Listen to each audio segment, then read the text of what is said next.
السلام علیکم ورحمۃ اللہ وبرکاتہ۔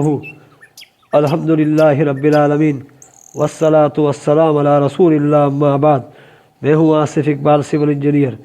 آپ اس وقت سن رہے ہیں نبی صلی اللہ علیہ وسلم کی سیرت پر لکھی جانے والی کتاب الرحیق المختوم کی ایپیسوڈ نمبر 34، قسط نمبر 34، منظر بن ثاوی کے نام خط۔ نبی کریم صلی اللہ علیہ وسلم نے ایک خط منظر بن ثاوی حاکم بحرین کے پاس لکھ کر اسے بھی اسلام کی دعوت دی، اور اس خط کو حضرت علا بن حضرمی رضی اللہ تعالی عنہ کے ہاتھوں روانہ فرمایا۔ جواب میں منظر نے رسول اللہ صلی اللہ علیہ وسلم کو لکھا، اما بعد کہ اے اللہ کے رسول، میں نے آپ کا خط اہل بحرین کو پڑھ کر سنا دیا۔ بعض لوگوں نے اسلام کو محبت اور پاکیزگی کی نظر سے دیکھا اور اس کے حلقہ بگوش ہو گئے، اور بعد نے پسند نہیں کیا، اور میری زمین میں یہود اور مجوس بھی ہے، لہٰذا آپ اس بارے میں اپنا حکم صادر فرمائیے۔ اس کے جواب میں رسول اللہ صلی اللہ علیہ وسلم نے یہ خط لکھا، بسم اللہ الرحمن الرحیم، محمد رسول اللہ کی جانب سے منظر بن ثاوی کی طرف، تم پر سلام ہو۔ میں تمہارے ساتھ اللہ کی حمد کرتا ہوں جس کے سوا کوئی لائق عبادت نہیں، اور میں شہادت دیتا ہوں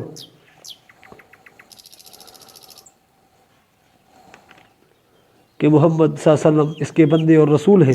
اما بعد، میں تمہیں اللہ عز و جل کی یاد دلاتا ہوں۔ یاد رہے کہ جو شخص بھلائی اور خیرخواہی کرے گا وہ اپنے ہی لیے بھلائی کرے گا، اور جو شخص میرے قاصدوں کی اطاعت اور ان کے حکم کی پیروی کرے اس نے میری اطاعت کی، اور جو ان کے ساتھ خیرخواہی کرے اس نے میرے ساتھ خیرخواہی کی، اور میرے قاصدوں نے تمہاری اچھی تعریف کی ہے، اور میں نے تمہاری قوم کے بارے میں تمہاری سفارش قبول کر لی ہے۔